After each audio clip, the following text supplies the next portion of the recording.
Today I'm going to show you how you can basically get your trees for free by propagating them. Make sure that they are not trademarked or copyrighted. If they are just a regular type of, not a special cultivar, then you can cultivate them and propagate them and sell them and basically pay for the plant over time. Let's get to it. I'm Aubrey. This is Crybaby Sonoma Homestead. Today we are going to take some fig cuttings and see if we can make 20 bucks. It's time to take some cuttings off the fig tree. I have an order in. Somebody is ordering 5 more cuttings from the tree for 20 bucks. That tree behind me has more than paid for herself over the years. Back there I've got some rainwater catchment. There's a strawberry tower my husband made out of some PVC water pipe. And then behind me I have the trellis and the fig tree. And I want to keep it so that it doesn't invade the space and so that all the figs are really close to where we can reach them. So in order to do that, I'm taking cuttings, and it's going to be dual purpose because I'm pruning it to make it the shape I want it to be, to keep the fruit where we're supposed to have it so we can reach it and actually use it and not let it go to waste. But I'm also making a little bit of money. This tree has now paid for itself. That's something that you can do too, especially with things like hazelnuts and figs. They are so easy to root. So are willows, obviously. Willows are the best. But you can make your money back. And so in a way, it's like I got that tree for free, right? So you can do this too, but make sure that your shears are clean.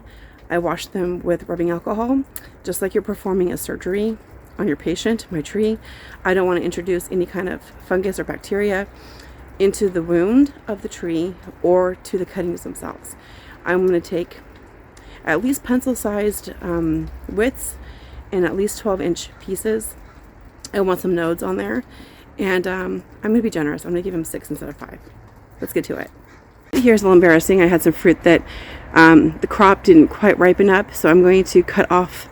I should have cut that off before I started filming, but I'm going to cut off these bits here, and I'm going to cut off that piece because that will be a great one because it's in our way, and I can tell that it's super healthy. It's got some, new growth on there. I want something that's going to be good for the customer, but also for us. So I don't want to sacrifice my tree to sell it, little bits of it, right? So I want to make sure that I'm cutting pieces that I won't miss, but that will also be a good deal for somebody else. I was cleaning this up. I clipped too close, so that's going to be where I do my cutting, and it's going to be perfect actually because I'm going to cut right underneath, like right here. You see where those little, let me see, I'm not sure if you guys can see very well. I'll zoom in a second, but it's going to be right underneath these little dots. They're perfect area to cut from. Oh, there we go. See right there? Right underneath where I have that first cut, I'm going to cut right there, and then it's going to root really well. This is a little bit smaller cutting, so I'm going to give this one to the dude for free. If your pruners aren't sharp enough and you squeeze more than slice, this can happen. So I actually cut this piece off so that he will get a nice clean cut, right? And this can be propagated in water or in soil. You can use rooting hormone, but you don't really need to. Not with figs. You can, but it's not necessary. This is a smaller piece, but I'm gonna give it to him for free. Goes all the way to the side here. So I'm gonna go up right to that juncture almost, but I don't want to hurt the main branch. So I'm going to cut it just a little bit off to the side, angled down so that any water will not stay saturated and cause any kind of rot. That came out a lot cleaner. And this one branch is going to actually be a couple cuttings at least. Whatever end you want to be up should be cut flat. And whatever end is going to be down needs to be cut at an angle. Whatever was up is up, whatever is down is down. So this is going to be the top since it was the part closest to the sun. And then at the bottom, this one is cut at an angle, which increases how much rooting and water it can absorb. But this flat top is going to decrease the amount of water it loses. So, and that also helps the person who's getting the plant to know which side is up or down. So try to make it as flat for the top as possible and as angled at the bottom as possible. That really does help. It helps with our ability to be successful, because if they get confused which side is up or down, if they plant it the wrong way, it will not grow. It also increases the likelihood that it's going to actually take. So you don't want to lose moisture. So having a smaller surface area at the top is great, and having a bigger surface area at the bottom is wonderful. And you can root these in water or root them in soil. I like to root them in water, and then when I see little bumps, then put them in soil. But then you have to make sure that your soil never really gets too super dry. You can do it either way. Directly just sticking into the ground is actually very, very helpful. And when you do stick into the ground, I tend to have the most success with about 2/3 in the soil and 1/3 above the soil. That works really well. And I'm going to cut this into, I'm deciding 2 or 3 pieces. Generous to make that one branch into 2 pieces. Then it had some side branches. These little ones I'm going to give him for free because they're less likely to work. But honestly, they're probably pretty likely to work, just not as likely as the bigger ones. So right now I'm counting this as 2, and I need to get 3 more nice sized pieces. I'm going to be cutting from this area here because it's poking through the trellis. We want to be able to use this like as we haven't finished it. We used to have clear plastic up there and it did not work. It ended up breaking during a storm. You can see we still haven't fixed it yet. I don't want this to be a hot area. I want this to be a colder, cooler area in the summer, so we have some respite from the heat, because in reality, it's never going to be warm enough in the cooler seasons, but in the hotter seasons, it would be nice if it was a little bit shady, so we can come out here and barbecue and have little outside picnics and outside eating area and stuff, and not use air conditioning so much. So we want to be able to put our backs up near this area here. And these are poking through in kind of awkward position, so we're going to take from here first. But here would be 2 good sized pieces, right? And so I'm going to take probably, how generous am I going to be, you guys?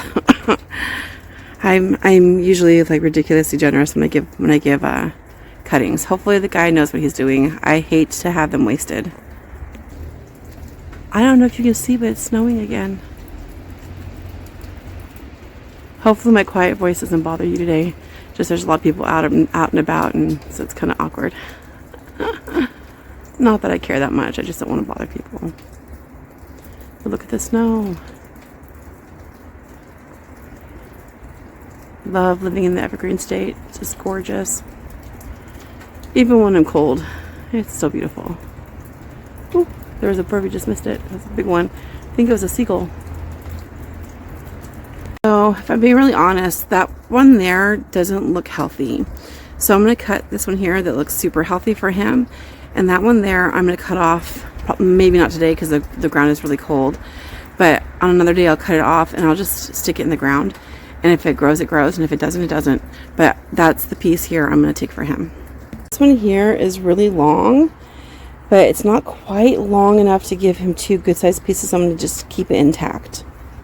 This bit here, whenever I'm in the garden, it like overhangs by like about 6 inches, and that actually like it like will poke me in the eye or face sometimes. So I'm going to cut off that branch there because that one's most in my way. So I mean, I kind of like how it's like a candelabra off to the side, but because it's so far over, I'm going to go ahead and take that piece off, and that one will probably give me 2.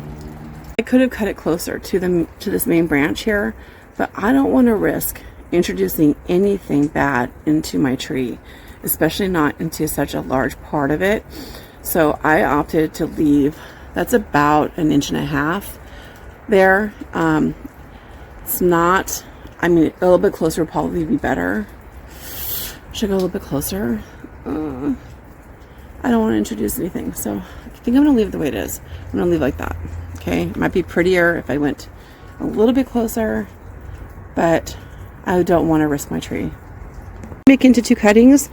This one here, it's a little bit iffy. There's a spot or 2 that don't look great, so I'm just going to keep that one for myself, and I'll just either root it in water or poke it into the ground and I'm going to give him the better one. And yes, there's dandelions, and guess what? I like them. I don't like the garbage. That needs to go. My dogs got into the greenhouse again and got into some mischief, so that will get cleaned up. But dandelions are wonderful. Birds like the seeds too, so I leave them. I let them go. And the greens are edible. I love growing in like a sheep trough, the perfect size. But this one here, I need to fill back up again because it's a little bit low on soil. So, but that will be great in the future. I'll do a video redoing my sheep trough raised garden beds. If you're interested, like, subscribe. And I'm going to go ahead and I'm not going to wash these, but I'm going to rinse them off a little bit. And then I'm going to wrap the ones for him in a damp paper towel and put them in a plastic bag. And I'll be meeting him in about like half an hour or so. And the ones I'm keeping, I'll just put them in water. Don't forget afterwards to clean your pruners or shears. I like to use a paper towel with a little bit of rubbing alcohol in it, or in a pinch I will use like those little diabetic swabs. I actually use those like in first aid kits and in my garden. Don't like go for a mad rush on those because there are people who really do need them, but if you pick up a box or two, that would be very helpful to you. And again, like, I don't want to have any disease being spread, so I clean them up just like they are a surgical instrument. Ready to go, but I've still got like half an hour before it's time. I don't want them to get warm, so if you're going to keep them inside in warm temperature, then keep them consistent. You don't want to be like cold, warm. It really confuses them. So since they've been cold and I don't know what he's going to do with them, I rinse them off with cold water, and I wrap them in wet paper towels with cold water, and I'm just going to leave them outside basically until it's time for me to go, because I don't want them to break dormancy if he's not going to have them outside. So that's, if you want them to wake up, you expose them to warm temperature, but we want them to root. And honestly, it would probably be best for him to do this outside. I do have some planted in water inside for somebody who put in an order, who wants rooted cuttings. I charge more for rooted because it's more time consuming, but and also because my husband is like, why are there so many cups and jars with sticks in them all over the house? So to avoid that, I've got some I like to take the cuttings also right before the person is meeting with me. If they cancel, then I don't have to like house the sticks everywhere or the cuttings everywhere, and then and irritate my husband. And then they're also getting the absolute freshest cuttings possible, which also increases their likelihood of sprouting. And if they're going to add rooting hormone, it's probably best that they do it right away. But one thing I like to do is, if I have rooted something in a liquid and it doesn't look bad, it just looks a little bit green or something, but not algae, just like the nutrients and stuff, I will use that like a soup, like a broth basically, and I will root my next cuttings in that, and it works so well because it has rooting hormones, very natural. And I will also do willow cuttings and pop them into some buckets, 5-gallon buckets of water, and then when I take cuttings, just pop them into the same container. And the willow cuttings really help other cuttings to take off. So these are going to stay nice and cold until it's time for me to go meet the gentleman and do our little deal, our little fig deal. It's not a fig deal. Maybe that's what I'll call the video. Fig deal. It's such a fig deal. All right, guys. Let's see if he shows up. Fabulous. Not only did the person show up early and on time, and I just got to swing over there, get it taken care of, and we had a great conversation about horticulture and propagating different types of plants and food forests and all the like. And so it's wonderful to connect with people in the community, make new friends, make some money, pay off all of my plants that I paid for over the years. And I'm encouraged to do it again. Let's do it. All right, everybody. Be good, be sweet, grow a garden if you want to eat, and I will see you next time.